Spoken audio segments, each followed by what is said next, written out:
Let's go back to night one of the 2024 NFL Draft. The Panthers came into the night without a selection to make, but ended up making a selection as they traded up into the first round to select wide receiver Xavier Legette out of the University of South Carolina. While they felt like they got their guy, did they get it wrong? We'll talk about it right here on Locked On Panthers.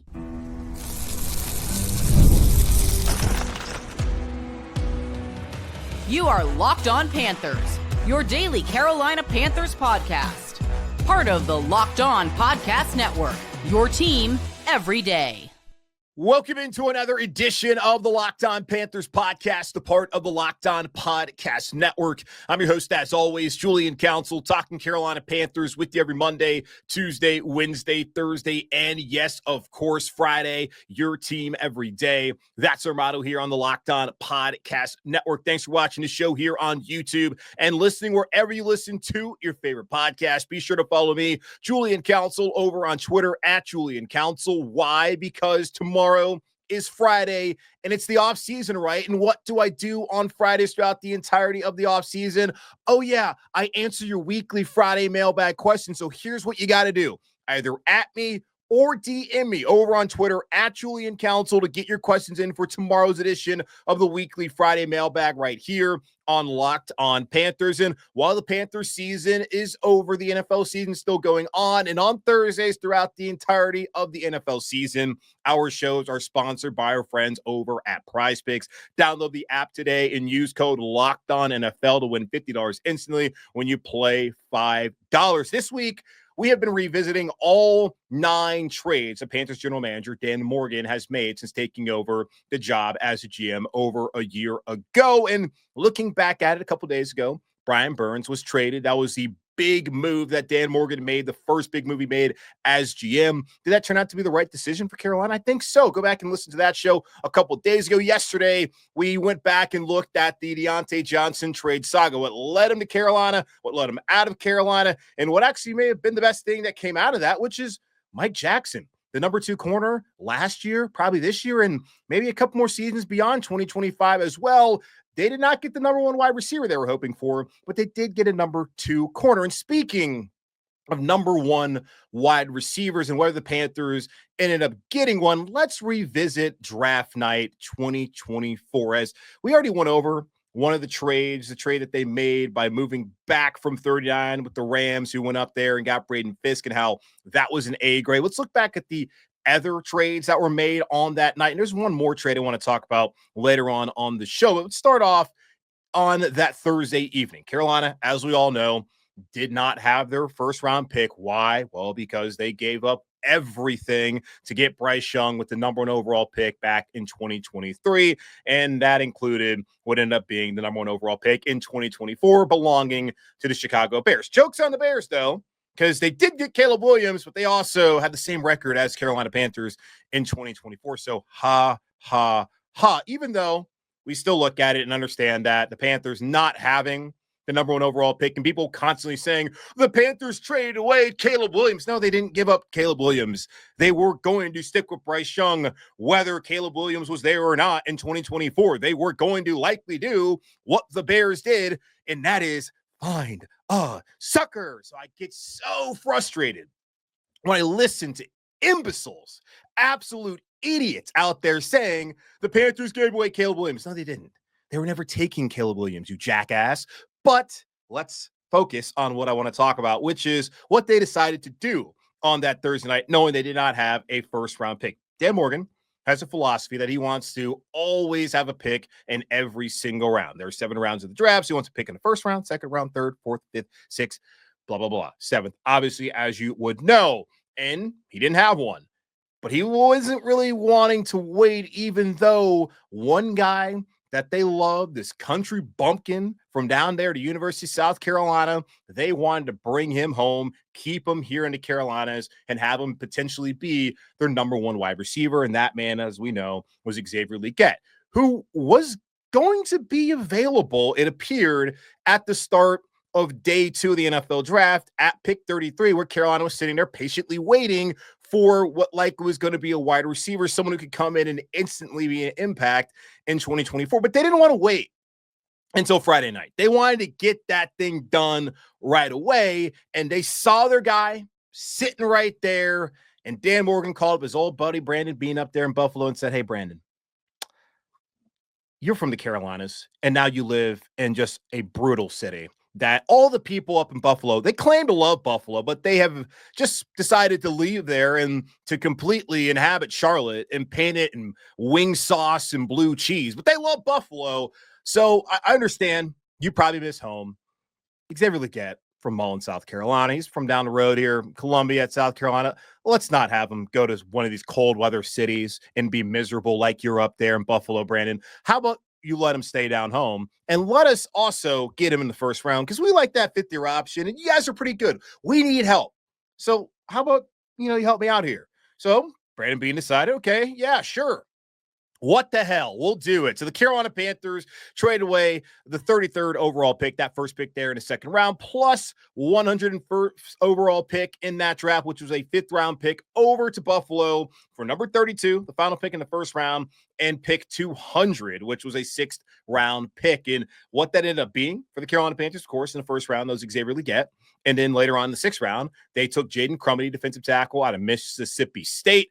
And the Buffalo Bills, they liked Keon Coleman out of Florida State. They could have taken him in the first round, but they knew, well, Carolina's going to take Legette. We can just go ahead and wait until tomorrow night and get Keon. They went out there and did that, pick 33, and then pick 141. Talked about this earlier this week. You got Cedric Van Pran Granger, the center at the University of Georgia. And remember that fifth-round pick, 141, that Carolina sent over to Buffalo, that comes from the Brian Burns trade. And we talked about this the other day. Brian Burns, getting rid of him, helped the Carolina Panthers get Xavier Legette. Also, apparently helped them get Jaden Crumedy, the defensive tackle out of Mississippi State. He didn't really do a lot this year, had the ankle injury, didn't get a chance to later on to the season, but that's just another addition to what the Panthers were able to get by getting rid of one player. That they got the guy they were hoping would be their number one wide receiver, and a big part of that trade was the fifth-year option. So let's talk about the fifth-year option, because when that trade was made, I did not like it. I wasn't a fan of taking Legette back then, and looking back at it now, I'm still not a big a fan of taking Xavier Legette. And of course, we all have hindsight right now. And I've seen plenty of people who have not loved the Panthers with that pick as things have played out, looking at the rest of the rookie class we're going to look at in just a moment. Everything I was told was, it's about the fifth-year option. Forget about it. It's about the fifth-year option. The fifth-year option.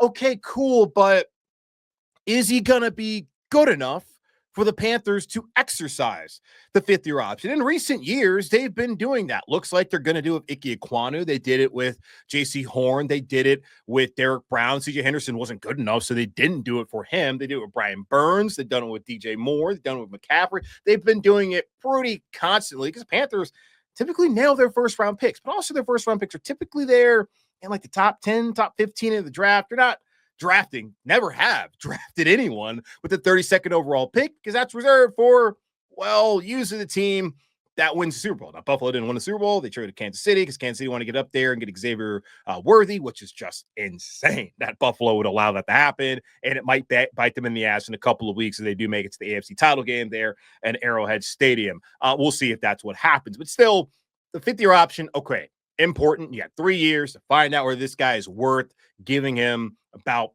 15 million, 20 million, whatever it may be at that point in time, dollars, and saying you are our future. Looking at last year, 18 of the 32 players from the 2021 NFL draft that were ready and eligible for the fifth-year option had their options either exercised or they were given an extension. And J.C. Horn was a part of that class. So 18 out of 32 is pretty good. The year before, 13, which is less good, but still, that's not saying that it's not possible. It's about less than half, over half, right? About 50-50 chance that a guy, when you draft him, is going to end up getting that fifth-year option or maybe being extended by the team. Looking at Carolina and Xavier Legette, what he did last season at 49 receptions, 497 yards, 4 touchdowns, a receiving success rate of 44%, which is and then a catch percentage, which is a lot better at 58.3%. But here's the bugaboo a lot of people had with Xavier Legette this past season: the drops. Go back to the game against Cincinnati. 2 critical drops that ended drive, especially one late in that game when Carolina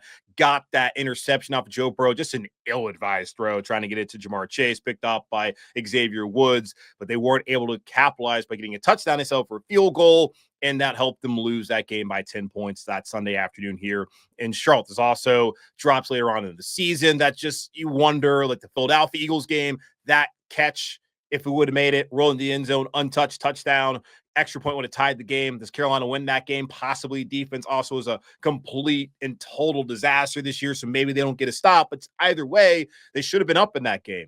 And that drop is one of the reasons why they lost to Philadelphia that day. So you look back at plenty of good in the red zone. Xavier Legette became a threat, was riding off on dollar bill. You loved it. But the drops, you don't love them as much. Now, comparing Xavier Legette's rookie season to the rest of the first-round rookie class, something that we're going to have to do. So let's look at what everybody else that was drafted in the first round did last year here in the NFL. So Marvin Harrison Jr., the top wide receiver out of the Ohio State University, 62 receptions, 885 yards, 8 touchdowns. He was spectacular for Arizona. Malik Nabers was better for the Giants, who were a disaster. 109 receptions, 1,204 yards, 7 touchdowns. Rome Odunze there in Chicago, 54 receptions, 734 yards, 3 touchdowns. Brian Thomas. Now, because here's the thing. You can say, well, Harrison Jr., Nabers, Odunze, those are all guys in the top 10. All right, fine.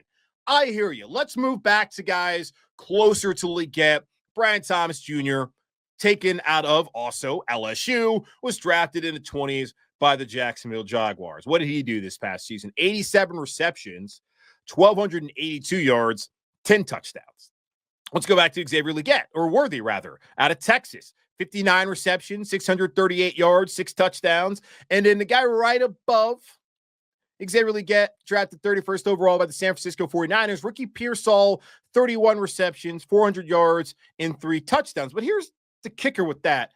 Ricky Pearsall was shot by a gun, bullet, in his chest before the season and missed a couple of games. He only played in 11 games. And by the grace of God, and thankfully, he was okay and was able to come back and play football. But the only receiver in the first round who statistically was worse than Legette was someone who was shot and missed 6 games.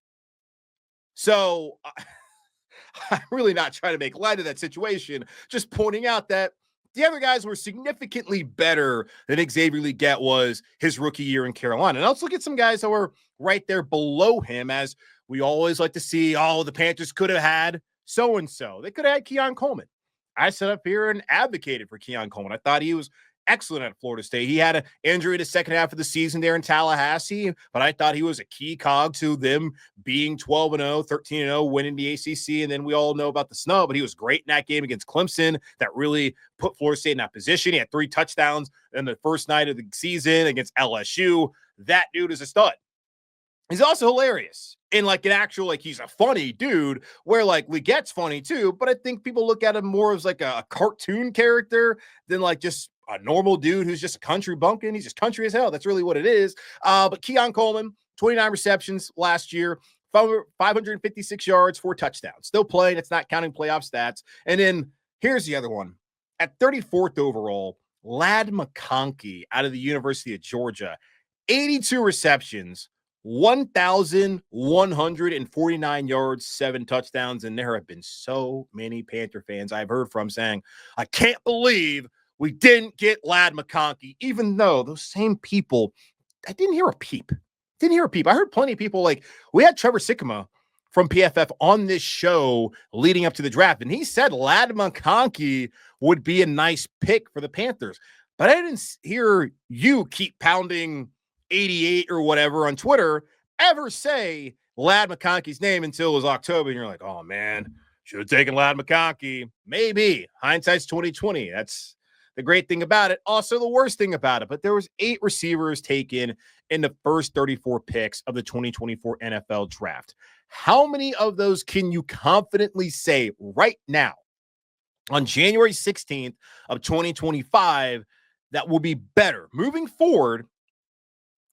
How many can you say confidently won't be better? How many? Let's do this. How many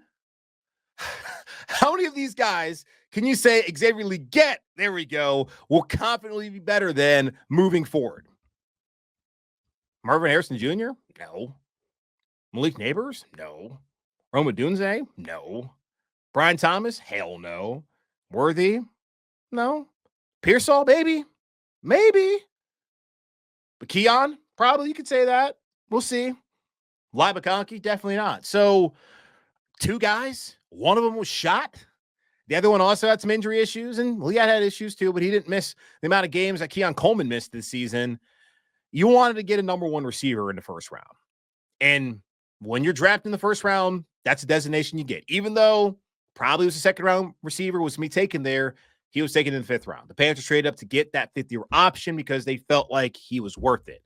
And so far, he hasn't been. He's got 2 more years to prove that he is. And we'll see how that plays out. But the Panthers this offseason certainly need to be in the market trying to get someone to elevate that room. Mike Kay, who we talked to on Monday, said elevate the floor. I'd like for them to do a little bit more than just that and get a proven guy in free agency. So we'll see how it plays out. But as far as the grade for that, right now, a C. Because Legette was average, and a C is average. So we'll give him a C right now, as clearly he is not in the same class as a lot of those guys. And another one, he was ranked 13th amongst rookie wide receivers in 2024. So we'll monitor that moving forward. But yeah, it's a C to me. So we'll talk more about that as we watch his career play out here in Carolina. Jonathon Brooks, how will his career play out in Carolina? So far has not been off to a great start. Injuries, it happens. It's football, but man, I think they're probably regretting that pick as well. We'll talk about that here in just a moment on Locked On Panthers. From big upsets to game-winning drives, the NFL playoffs are better with FanDuel because right now, new customers can bet $5 and get $200 in bonus bets guaranteed. That's $200 in bonus bets, win or lose. The FanDuel app gives you everything you need for live bets, same-game parlays, and so much more. And this weekend, consistently, is the best weekend in the NFL. Divisional round playoffs, the final 8. You get to see the big boys, the 1 seeds, come off that bye and play the Chiefs. 8.5-point favorites at home against the Texans. The Lions, 9.5-point favorites at home against the Commanders. The Eagles, 6.5-point favorites against the Rams at home. And then Buffalo and Baltimore on Sunday night. I cannot wait for that game. The Bills are 1.5-point dogs at home at Hard-Mark Stadium. Just visit FanDuel to join today and get started with $200 in bonus bets. That's FanDuel.com. Make this playoff season unforgettable with FanDuel, an official sportsbook partner of the NFL. The Carolina Panthers may end up regretting their first-round pick in that trade up to get Xavier Legette. Maybe they won't, and hopefully they will not. I was never the biggest fan of Legette's as being a potential number 1 guy in the NFL, but the way he played at South Carolina, his final season there in Columbia in 2023 was far more impressive than the dude the Panthers took the year prior, Jonathan Mingo, who did next to nothing at Ole Miss in his career down there. We'll talk about him a little bit later on here on the show, as that's another trade that Dan Morgan made. I want to talk about the benefits and maybe the non-benefits, but there aren't any bad things about that trade, about Jonathan Mingo no longer being a Carolina Panther. So we'll see how things play out with Xavier Legette. I think he's going to be more of a number 2, number 3 kind of guy moving forward than he'll ever be a number 1. But there's still time. He's not going to get 5 years, I don't think. Maybe he will, 5th-year option. But we'll see whether he can be what the Panthers were hoping he could be. Maybe the Panthers are seeing what they want. I think they probably absolutely want more. But we'll see how it all plays out. I'm also curious to see how another trade they made on draft night plays out moving forward, as the Panthers made it very clear. And by the Panthers, Dave Canales, their head coach, made it very clear that running backs matter here in Carolina. While the rest of the NFL was saying, running backs, you don't matter. We're not paying you money. And they were living by my mantra of use them, abuse them, then lose them. Federal minimum wage, but that's not legal in the NFL. Vetmans, not giving these guys a bunch of money, all that kind of stuff. That was what the league's ethos had been for a while. But then we look at this season, damn, Josh Jacobs looked pretty good. Aaron Jones, Saquon Barkley as well. Maybe it's a renaissance for the running backs. And now knowing that and seeing what the Panthers did back in the second round of the draft, maybe that wasn't a bad idea. But the problem was they traded for a player who was already compromised coming off of a torn ACL during his final season down there on the 40 acres in Texas with Jonathon Brooks. The Panthers, after they had traded back with the Rams, they wanted to get a little bit further up and be able to get in a position to take a player where the Panthers, they traded pick number 52, which they got from the Rams, along with a 5th-round pick that was number 142 and a 5th-round pick number 155 to the Indianapolis Colts in exchange for a 2nd-round pick that was pick number 46, where they took Jonathon Brooks, running back out of the University of Texas. And those Panther picks that they gave up and sent over to Indianapolis became Adonai Mitchell, the wide receiver out of Texas, who Legette was certainly better than as well. 5th-round pick of number 142 was Anthony Gould, wide receiver from Oregon State. And the other 5th-round pick, 155, ended up getting to Philadelphia. That was Jeremiah Trotter Jr., the legacy Eagle, the linebacker out of Clemson. A couple of notes there. The 5th-round pick, that 142, that originates from the Dennis Daly trade. So getting rid of Dennis Daly out the Panthers, get Jonathon Brooks, and even with the injuries, that is an upgrade because Daly was a disaster in Tennessee. And I still follow plenty of people who cover the Titans after my time there in Nashville covering that team. And buddy, they were upset. A lot of Sundays people were. 5th-round pick, 155. That is from the trade back with the Rams. So another player who comes from the Panthers trading away Brian Burns. So getting rid of Brian Burns and Dennis Daly as well helped the Carolina Panthers get Jonathon Brooks. But the problem was Brooks already had a torn ACL. And the Jonathon Brooks PR machine, and possibly the Panthers PR machine, came out in full force immediately and said via Ian Rappaport that he should be cleared by July 1 of the summer of 2024. The problem was he wasn't cleared by then. And he wasn't cleared to go until the second half of the season after the bye week when he finally made his debut in week 12 against the Kansas City Chiefs. And we didn't see a lot from him that game, but then we got to see a couple of glimpses. And then, unfortunately, week 14 on the road in Philadelphia, he tore his ACL, and he only carried the ball 9 times for 22 yards with 3 receptions and 23 yards in 3 games. Really, it was 9 quarters because I believe he was injured in the first quarter of that Eagles game. A tough start to Jonathon Brooks' career in the NFL and his career, obviously, here in Carolina. But this is my thing with the running backs. You don't need to take a running back that early. And I didn't love the decision to take it back right then. Like, I like the player. I don't love he's coming off a torn ACL, but he was paramount to Texas's success during that 2023 season. Of course, a great offensive line. A number of those guys were drafted. A couple of them, like Kelvin Banks, Cam Williams, will be drafted in this upcoming draft as well. And you had Quinn Ewers, who's now in the draft. And I thought Ewers was a lot better in 2023. They had A.D. Mitchell. They had our guy, Jatavion Sanders, on that team. They had Xavier Worthy. Like, they were loaded over at Texas that year. Man, they ran that ball. And Jonathon Brooks was a key part of that running game. When he tore his ACL, they struggled. CJ Baxter fumbled there in that Sugar Bowl. They lost to Washington, and maybe had Brooks been healthy, they win that and they go on to win a national championship. But that did not happen, unfortunately, for Texas. And unfortunately for Jonathon Brooks, he was not able to be healthy for the Panthers for the majority of this season. And now heading into next year, he also is probably going to miss a large chunk, if not the entirety of that season, with the second ACL tear in 13 months in that right knee. But looking at the running backs in the draft, you have to go all the way back into the 4th round until you found a successful rookie running back. And that was my guy, Bucky Irving out of Oregon. Loved him with the Ducks. And when he was going to Tampa, I was like, well, I'm always going to love Bucky. That's a bad thing for the Carolina Panthers. And we saw twice this year how that was a bad thing for the Carolina Panthers as he rushed for 1,122 yards, 8 touchdowns, plus 47 receptions, 392 yards. He was outstanding, but he was taken in the 4th round. You don't have to get it back in the 1st round, which we're going to see. I think in this upcoming draft, we're going to see guys like the Heisman Trophy runner-up, Ashton Jeanty out of Boise State, probably go in the 1st round. Looking at you, Dallas. We're going to probably see someone like Omarion Hampton go in the 1st round as well. There's going to be backs taken early, but it's a pretty loaded draft class. And I've talked about this before. Like, you didn't have to take it back last year. You could have taken it back this year. And I've gotten pushback from my buddy Joe Ovius, who does a podcast out there in the Triangle with Joe Gillia called The OG. I'm on there from time to time. Go check those guys out. They do a great job covering the state, like just whole hog wise, like covering everything when it comes to sport in the state of North Carolina. But he pushed back on that. And I was like, all right, fine, whatever, Joe. But still, like, did you need to make this pick? And then they give Chuba Hubbard the extension. They already had Miles Sanders. Yes, those were going to be Miles Sanders last year in Carolina, regardless in 2024. But was this necessary that early? No. Bucky Irving's an example. And there are plenty of guys that were drafted in the third round as well, like Blake Corum, who didn't do anything, and Trey Benson, who didn't do anything. And there were guys even later in the fifth round, sixth round, who didn't do anything. But it's not like you're expecting guys taken in day 3 to really have a major impact. You got to go all the way to the fifth round to find the next player who was also successful as a rookie. That was Tyrone Tracy. Remember him, the guy who fumbled the game away in Munich?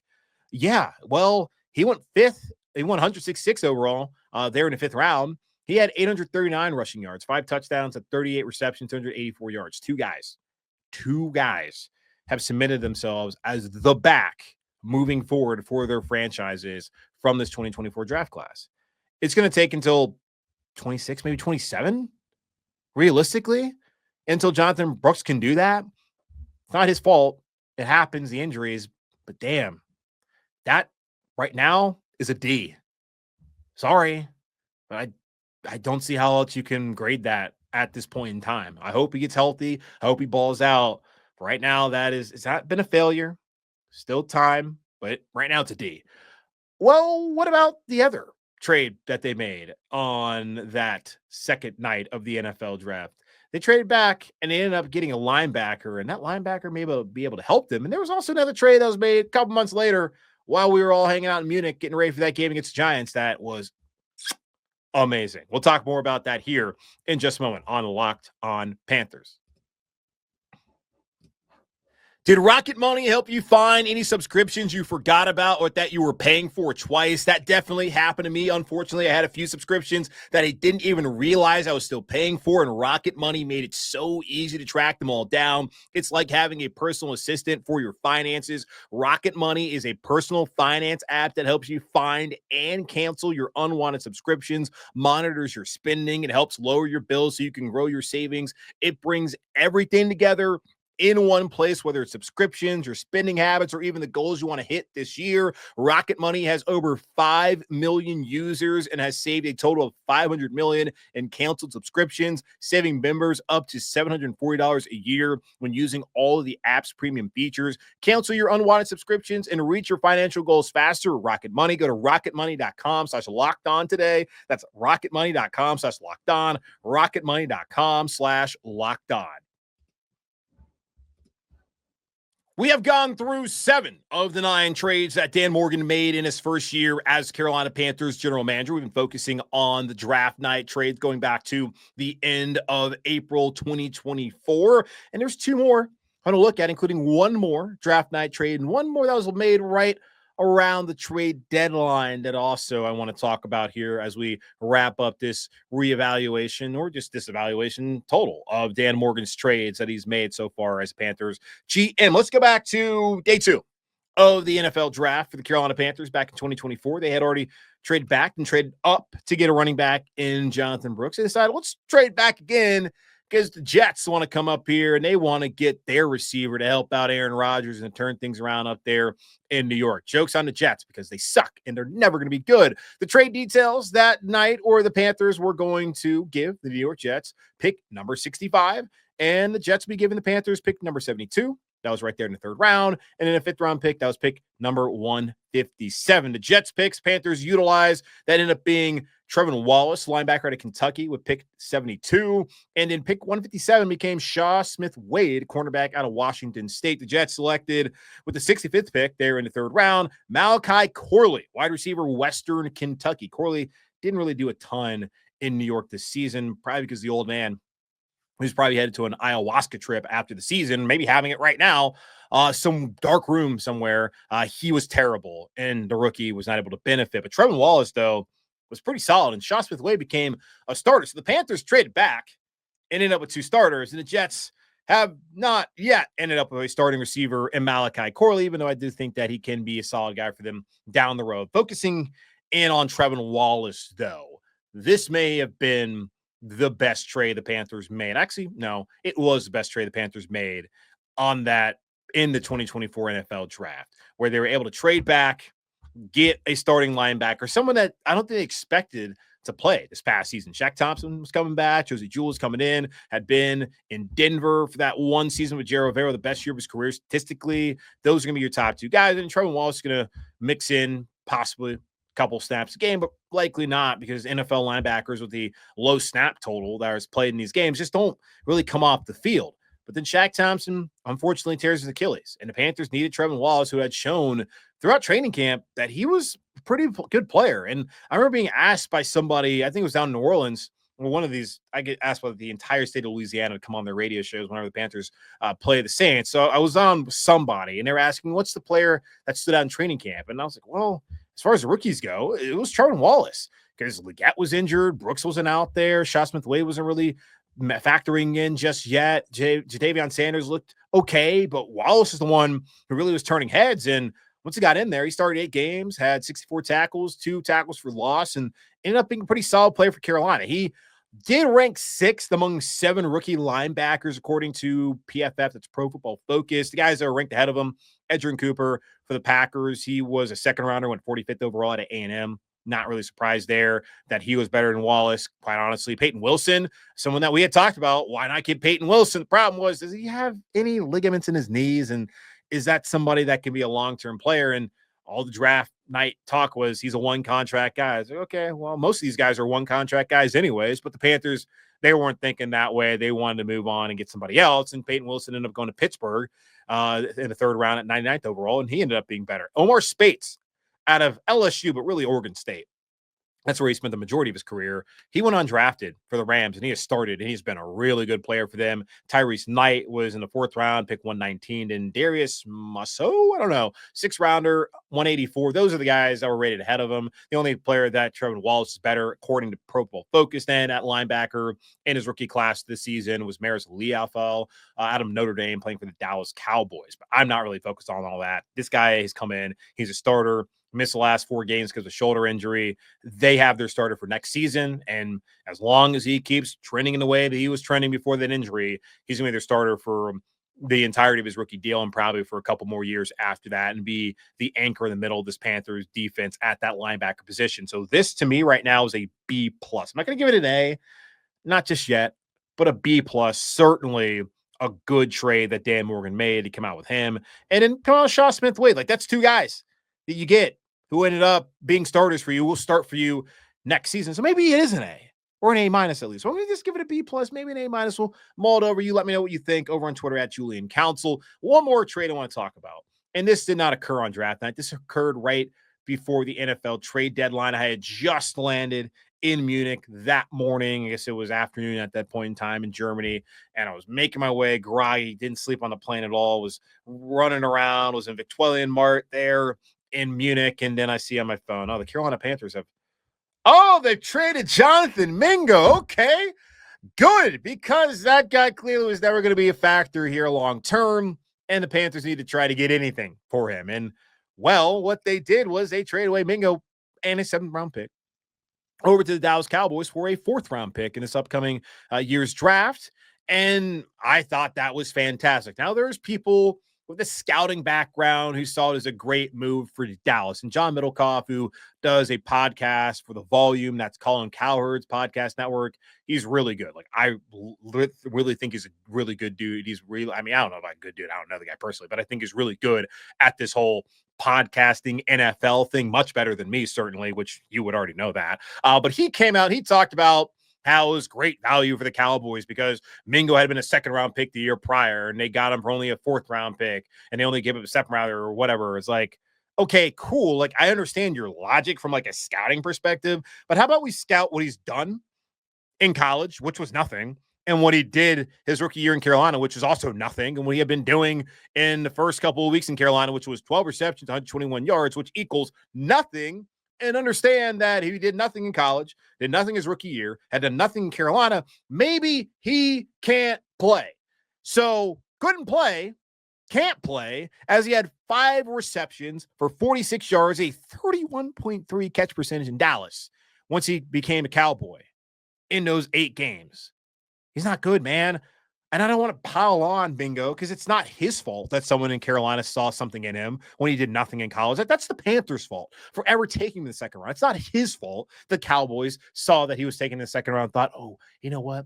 There's still some value there. No, Jerry, there's no value because he cannot play. So I feel bad. I do. But damn, they get rid of Mingo. They get a 4th round pick for that. Hey, great move, Dan Morgan, because how on earth do you get a 4th rounder for that guy?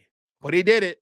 So overall, I think Dan Morgan's done a pretty good job looking at the trades. We talked about Scott Fitter and his trades back when he was general manager. I had tracked those. I'll continue to track Dan Morgan's trades throughout the entirety of his tenure, and hopefully it's a long time. Hopefully I'm tracking a lot of trades, provided I'm, of course, still doing this the entirety of his career here in Carolina as a Panthers GM. So I'm going to give him some pretty high marks. I think so far, just looking at the trades, give Dan Morgan a B+. So yeah, Dan, good job. But I think you got a couple of these wrong as far as on draft night. Either way, that's gonna wrap up this edition of the Locked On Panthers podcast, part of the Locked On Podcast Network. Hosted by yours truly, Julian Council. Again, y'all subscribe or follow the show free on YouTube or wherever you listen to your favorite podcast. And be sure to follow me, Julian Council, over here on Twitter at Julian Council, which we're not on Twitter. You listen to the podcast or watching the show, but either way, follow me on Twitter because tomorrow is the weekly Friday mailbag. So what you got to do is at me, DM me to get those questions in for the show. But in the meantime, be safe, be happy, be whole. As always, keep pounding. And we'll be back tomorrow, of course, answering your mailbag questions.